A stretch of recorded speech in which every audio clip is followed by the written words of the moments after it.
The meowing wouldn't stop. Lisa groaned, rolling onto her side as the insistent cries echoed through her small house.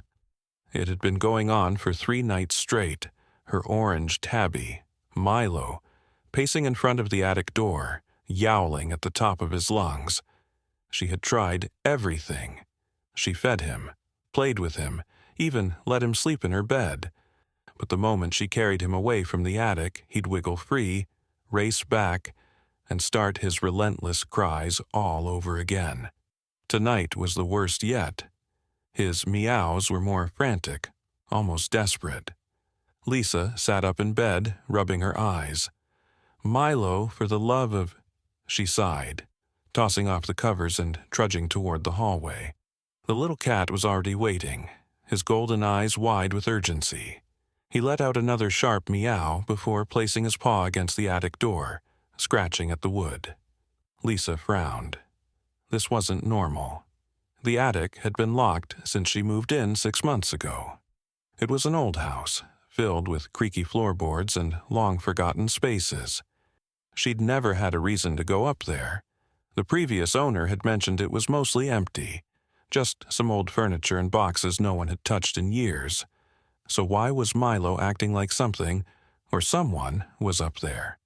Her stomach tightened. A raccoon? A bird? God forbid, rats? "Fine," she muttered, reaching for the keys on the nearby shelf. Milo purred, rubbing against her leg, as if thanking her in advance. The lock was stiff from years of neglect, but after a few tries it finally gave way with a sharp click. Lisa hesitated. A strange unease settled over her as she grabbed a flashlight and slowly pushed the door open. A rush of stale air met her nose, thick with dust and time. Milo darted in without hesitation, his tail flicking as he disappeared into the darkness. She swallowed hard and followed. The attic was just as she expected. Boxes stacked against the walls, an old wooden rocking chair, a sheet-covered dresser. Her flashlight swept across the space, illuminating cobwebs in the corners and dust dancing in the air. Nothing seemed out of place. "Milo?" Her voice came out softer than she intended. A rustling sound came from behind a pile of boxes. Her breath hitched, then she heard it. Not a scurry, not an animal's hiss. A soft, barely audible whimper. Her skin prickled. That wasn't a rat, that was a child. Her heart pounded as she rushed forward, yanking the boxes aside. Milo was crouched near an old blanket, his tiny paws reaching out toward a curled-up figure. A little boy. He was shivering, his clothes dirty, his face streaked with dust. And when he lifted his head, his wide, fearful eyes met hers. Lisa's jaw dropped. How had he gotten here? And why was he here? Lisa's breath caught in her throat. The little boy stared at her, frozen like a deer in headlights. His cheeks were smeared with dust, his brown hair matted and tangled. He looked no older than 5 or 6, his small frame barely visible under the tattered hoodie he wore. Milo let out a soft meow and nudged the boy's knee. The child flinched at first, then hesitantly reached out, fingers trembling, and stroked the cat's fur. Lisa swallowed hard, her pulse racing. "Hey, sweetheart."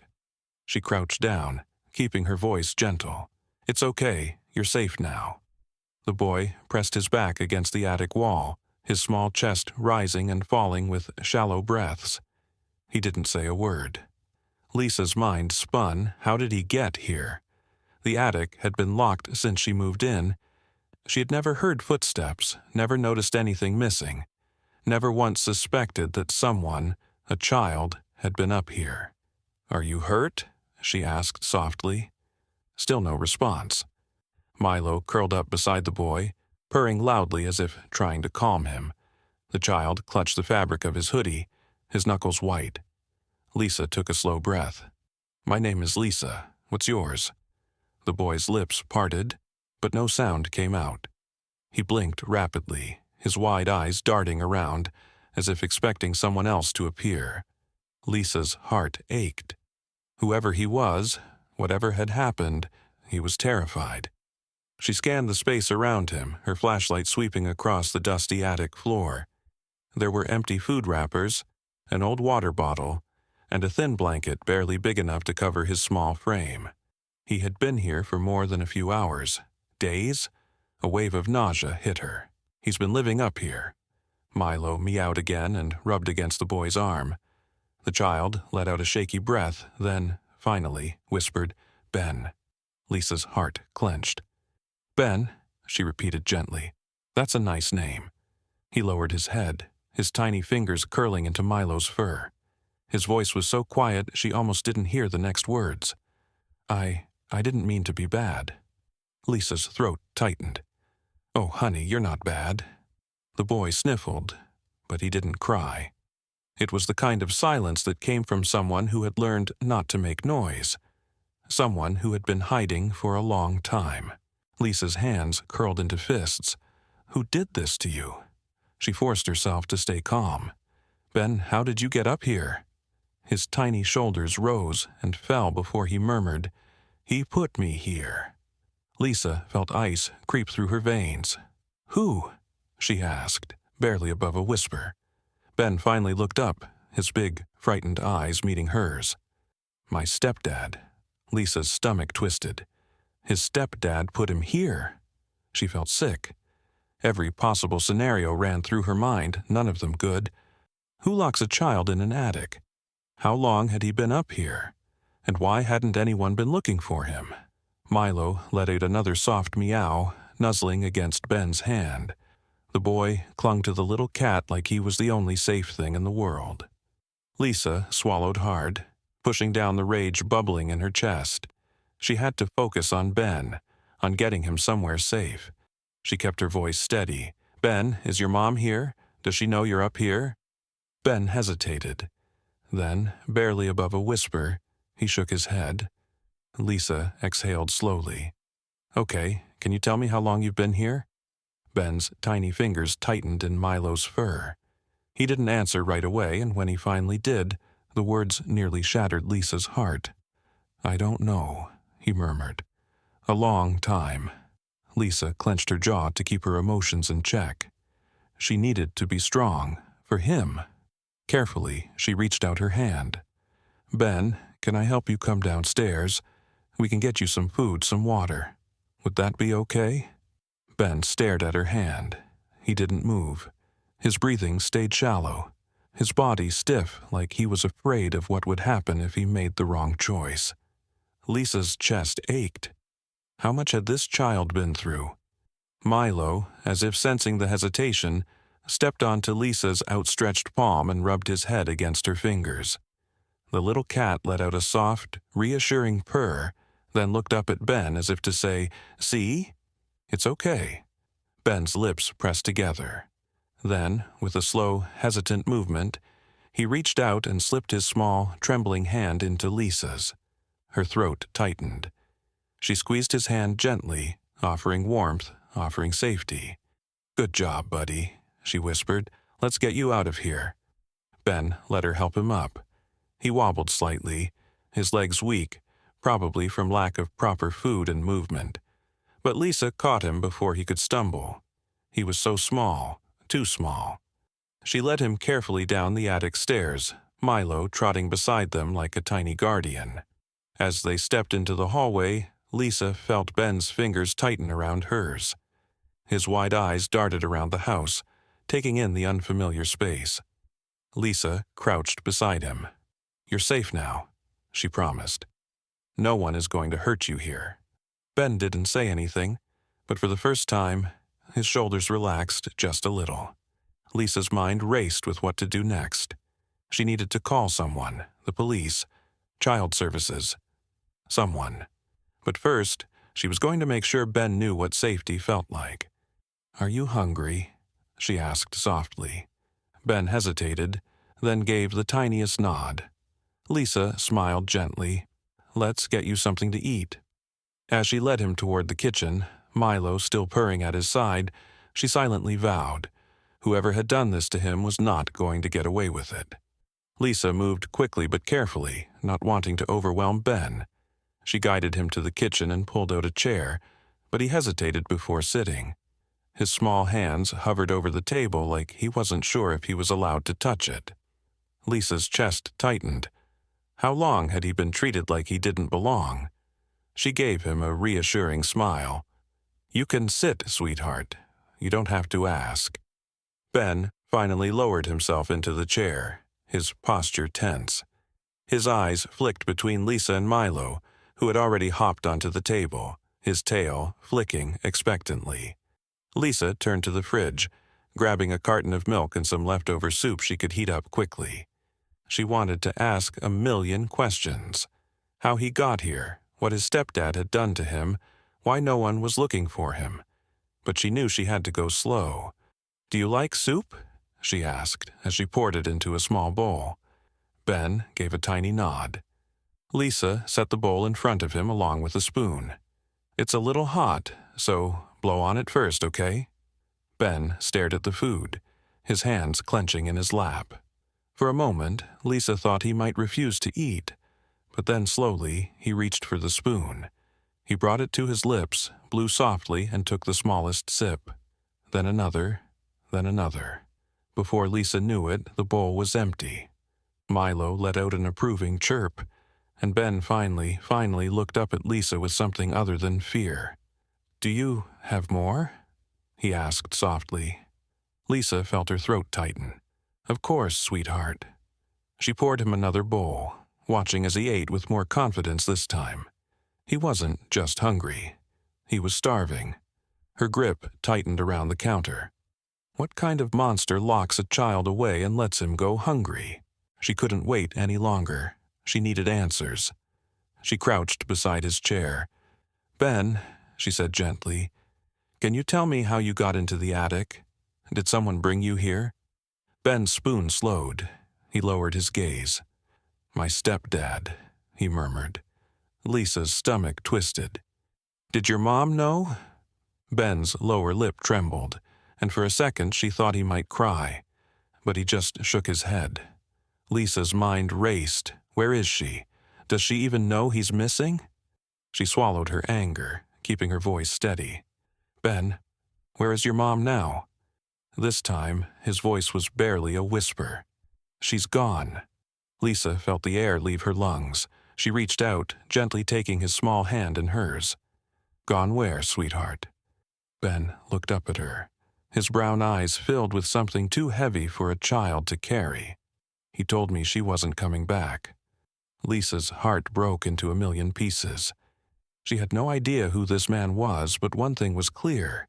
He had taken everything from this boy, and Lisa was going to make sure he never got the chance to do it again.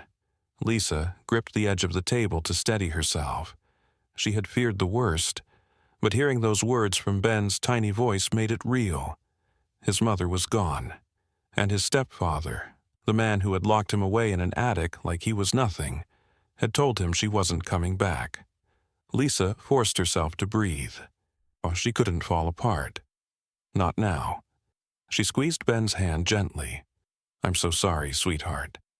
Ben stared down at his empty bowl, his small fingers twitching like he wanted to say something but was afraid to.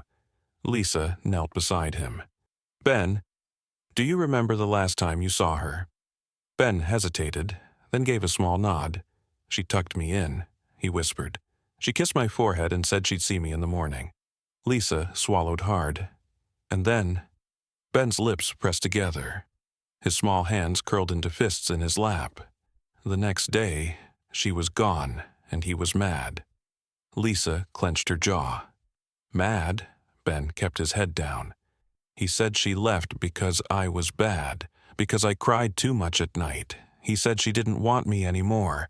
Lisa's entire body stiffened. No. She wanted to scream. She wanted to find this man and make him suffer for the cruelty he had inflicted on this innocent child. Instead, she inhaled slowly, forcing herself to stay calm for Ben's sake. She tucked a stray curl behind his ear, her touch gentle.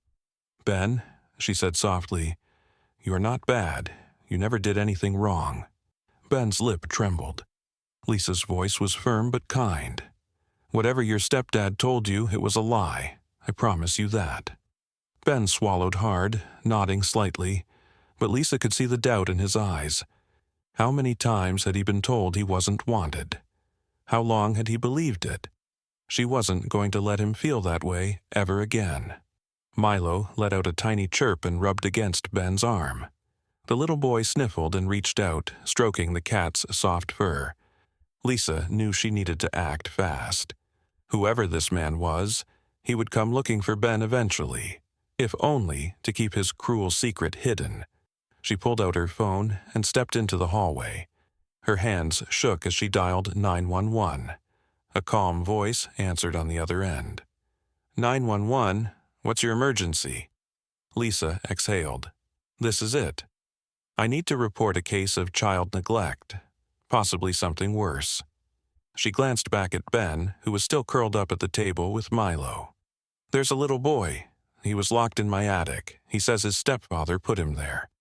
There was a beat of silence, then a sudden shift in the dispatcher's tone. We're sending officers to your location now. Lisa's grip tightened on the phone. Please, hurry, she whispered. Lisa paced the kitchen, her heart hammering against her ribs as she stole glances at Ben.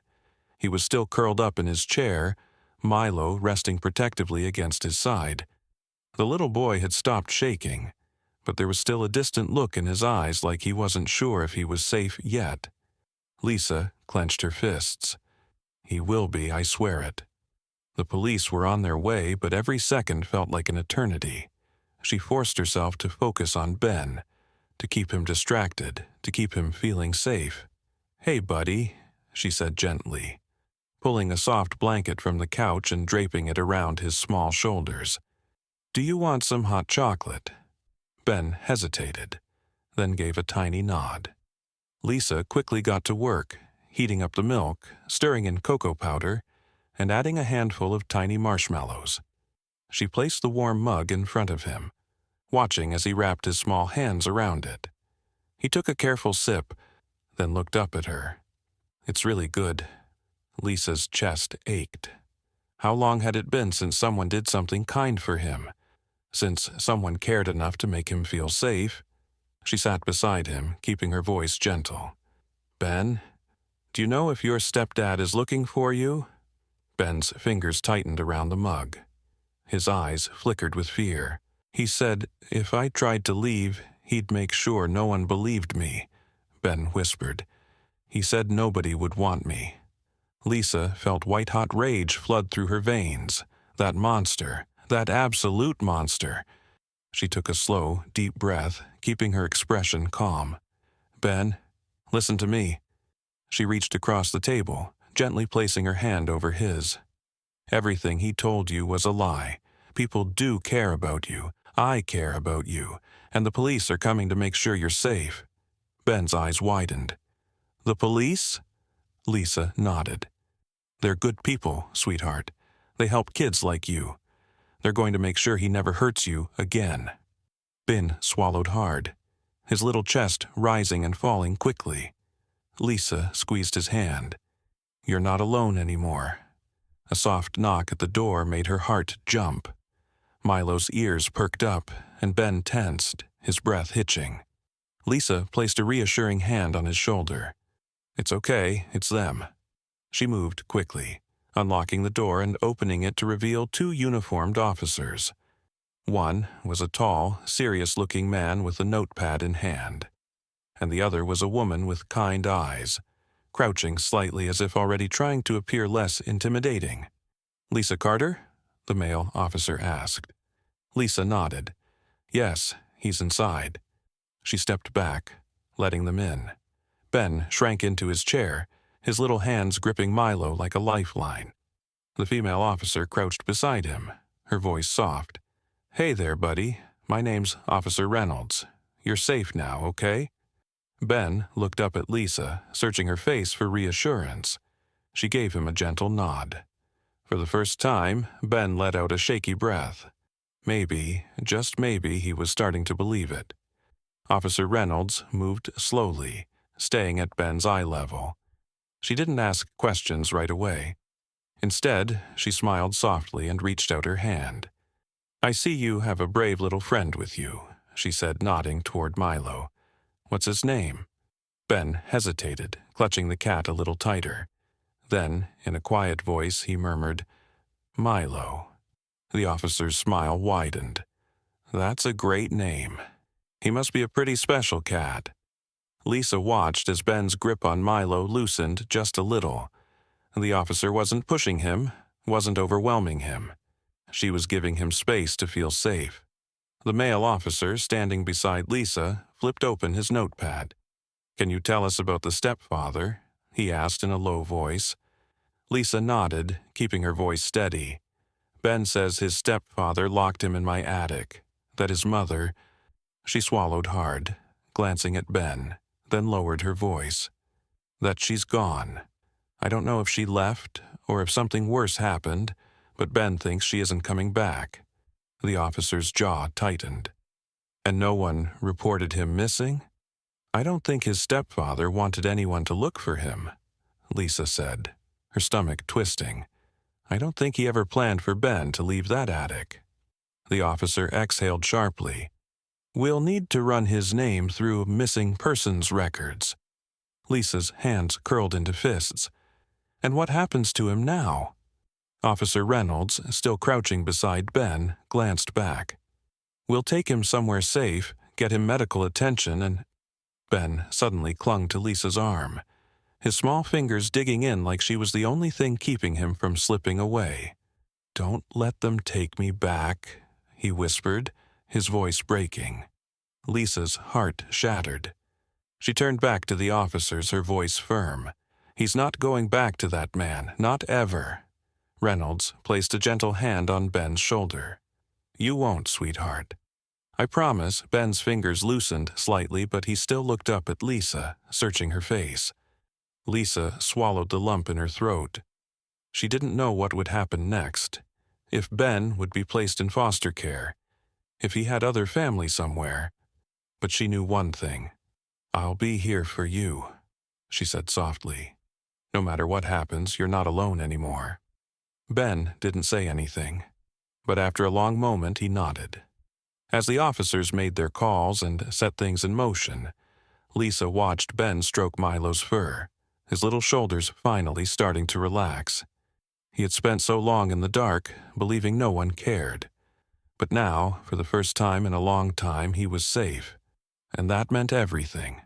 If this story touched your heart, remember that countless children like Ben exist in the real world, scared, neglected, and hidden away by those meant to care for them. If you ever suspect a child is in danger, don't stay silent. Call local authorities, report signs of abuse, and support organizations that protect vulnerable children. Because sometimes being the voice for someone too small to speak up can change, and even save a life.